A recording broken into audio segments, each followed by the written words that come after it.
बिस्मिल्लाहिर्रहमानिर्रहीम, अस्सलाम वालेकुम।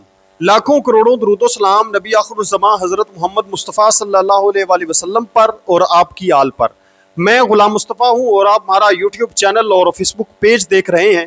आज 3 अगस्त है साल 2026। उम्मीद है कि आप लोग जहाँ भी होंगे बखैर वाफ़ियत होंगे।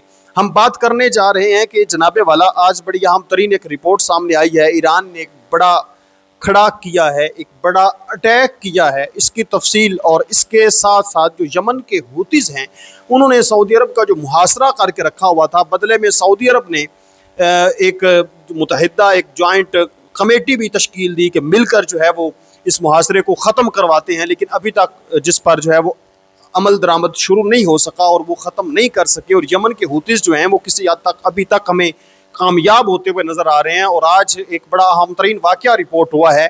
रेड सी के अंदर दो जो कार्गो बैरी जहाज़ थे सऊदी अरेबिया के साथ, उनके साथ क्या मामला पेश आया है जो हमें वाज़े कर रहा है कि यमन के हूतीज़ का जो मुहासरा है सऊदी अरब के गिर्द वो अभी तक वो उसमें कामयाब हमें दिखाई दे रहे हैं। इसकी तफसील मैं आप लोगों के साथ जो है वो शेयर करने जा रहा हूँ। बड़ा अहम तरीन और बड़ा हसास तरीन मामला है। उम्मीद है कि वीडियो आप लोग मुकम्मल समात फरमाएंगे और कमेंट सेक्शन के अंदर अपनी जो कीमती राय है उसका इजहार भी ज़रूर करेंगे। पाकिस्तान जिंदाबाद का नारा भी कमेंट सेक्शन के अंदर ज़रूर लिखें।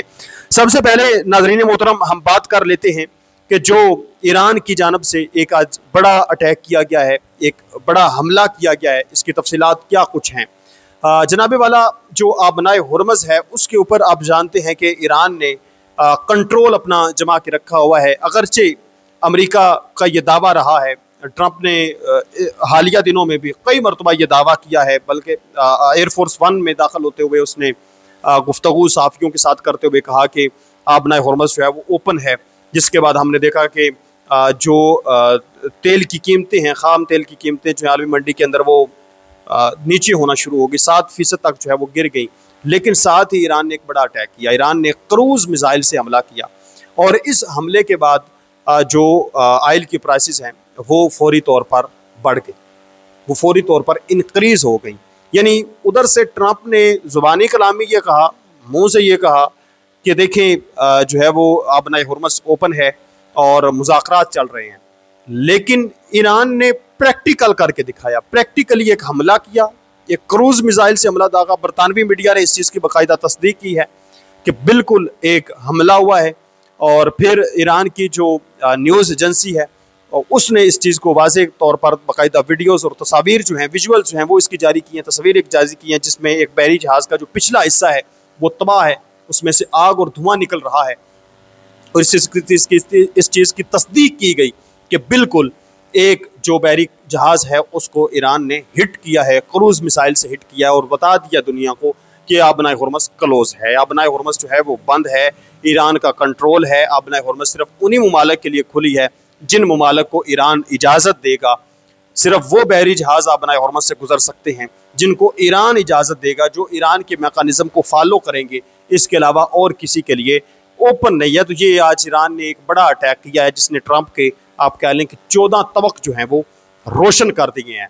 फिर अमेरिका की जानब से ये बातचीत हो रही है कि शायद कोई मुज़ाकरात वाला सिलसिला जो है वो जारी सारी है। इस पर मैं आप लोगों को बताता चलूँ कि आबनाए हुर्मज़ को लेकर मुज़ाकरात तो जारी हैं, लेकिन ईरान और ओमान के दरमियान ये मुज़ाकरात हो रहे हैं और ये एक रास्ता जो है वो नया तजवीज़ किया जा रहा है कि किस तरीके के साथ जो है वो मिलकर आबनाए हुर्मज़ को चलाया जा सके। ईरान और ओमान, इसमें अमेरिका की किसी किस्म की मुदाखलत नहीं है। इन मुज़ाकरात के अंदर भी ये जो मुज़ाकरात हो रहे हैं, यानी अमेरिका ने ये नहीं ओमान को टास्क दिया कि आप जाकर मुज़ाकरात करें। ईरान के जो वज़ारत ख़ारजा के तर्जमान हैं इस्माइल बक्काई, उन्होंने गुफ्तगू की है और उन्होंने वाज़े तौर पर कह दिया कि जो हमारे जो ओमान के साथ मुज़ाकरात चल रहे हैं ये अमेरिका के कहने पर मुज़ाकरात नहीं चल रहे, ये अमेरिकी मुज़ाकरात नहीं चल रहे, बल्कि ये हमारा अपना एक ज़ाती मुज़ाकरात चल रहे हैं जिसमें हम ये तय कर रहे हैं कि किस तरीके के साथ हमने आबनाए हुर्मज़ को लेकर चलना है। ये चीज़ वाज़े हो गई। यानी आज 3 अगस्त तक अमेरिका और ईरान के दरमियान जंग बंदी को लेकर अभी तक कोई मुज़ाकरात नहीं हो रहे। ये चीज़ आप वाज़े तौर पर देख लें। बैक चैनल्स राब्ते हो सकते हैं, यानी पाकिस्तान जो है वो ईरान के साथ राब्ते में होगा, पाकिस्तान अमेरिका के साथ राब्ते में होगा, लेकिन एक बाकायदा मुज़ाकरात का जिस तरह से सिलसिला शुरू होता है ना कि ईरान अपना पैगाम पाकिस्तान के हवाले करे, पाकिस्तान फिर आगे अमेरिका के हवाले करे, अमेरिका फिर पाकिस्तान के हवाले करे, वो अभी तक चीज़ सामने नहीं आ सकी। फिर इसके साथ साथ आप लोग जानते हैं कि जो यमन के हूतीस हैं और सऊदी अरेबिया, इनके दरमियान भी मामलात इंतहाई फैल चुके हैं। सना एयरपोर्ट के ऊपर अटैक हुआ, फिर उसके बाद मुख्तलिफ जो आयल की तनसीबात हैं सऊदी अरब के अंदर, उनको अटैक किया गया, उनको टारगेट किया गया। फिर रेड सी के अंदर सऊदी अरब के बहरी जहाज़ों पर हमला हुआ, इराक के अंदर हमला हुआ, फिर जो है वो यमन के अंदर फिर दोबारा अटैक हुए, और फिर जो एक इत्तेहाद कायम किया गया, सऊदी अरब ने एक इत्तेहाद कायम किया कि देखें हम जो है वो यमन के हूतीस के अंदर ज़मीनी सतह पर भी कार्रवाई करेंगे और बहरी सतह पर भी कार्रवाई करेंगे। तो ये बड़े मामलात फैले हुए हैं। अब इस पर एक ताज़ा तरीन आज जो रिपोर्ट सामने आई है, ताज़ा तरीन और अहम तरीन जो वाक़या पेश आया है कि जो मुहासरा है वो अब भी कायम है।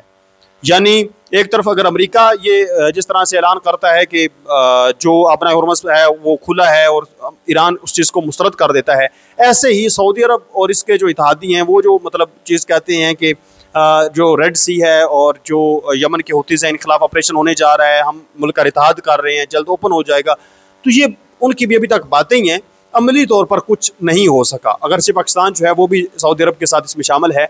आज अब दो जो बहरी जहाज़ हैं उनकी खबर जो सामने आई है वो मैं ज़रा आप लोगों के साथ शेयर करता हूँ। इस खबर के बाद आपको पता चल जाएगा कि यमन का जो अब भी होल्ड है वो अभी कायम है, जो उसने मुहासरा सऊदी अरब का करके रखा हुआ था वो अभी कायम है। सऊदी टैंकर्स अब हूसी नाकाबंदी से बचने के लिए अंधेरे में छुप कर गुजर रहे हैं। सऊदी खाम तेल ले जाने वाले दो जहाज़ों ने पकड़े जाने से बचने के लिए अपने सिग्नल यानी ट्रांसपॉन्डर्स बंद किए और खामोशी से बहरा आमर यानी रेड सी से निकल गए। जब कोई टैंकर सिग्नल बंद करता है तो वो खतरे की वजह से ऐसा करता है, यानी खौफ तो है, फिर ये तो वाज़ेह होगी चीज़। ये तरीका हूसियों के लिए कारगर साबित हो रहा है। बाबुल मंदब के रास्ते से गुजरने वाले जहाज़ों की तादाद में रिकॉर्ड कमी आई है और दुनिया का ये अहम तरीन बहरी रास्ता अब खाली होता जा रहा है। किसी बड़े हमले के बगैर सिर्फ खतरे के खौफ ने ही काम कर दिया है। दुनिया का एक अहम तरीन आबी रास्ता अब महफूज नहीं रहा, उसी ग्रुप ने इसे तकरीबन बंद कर दिया है।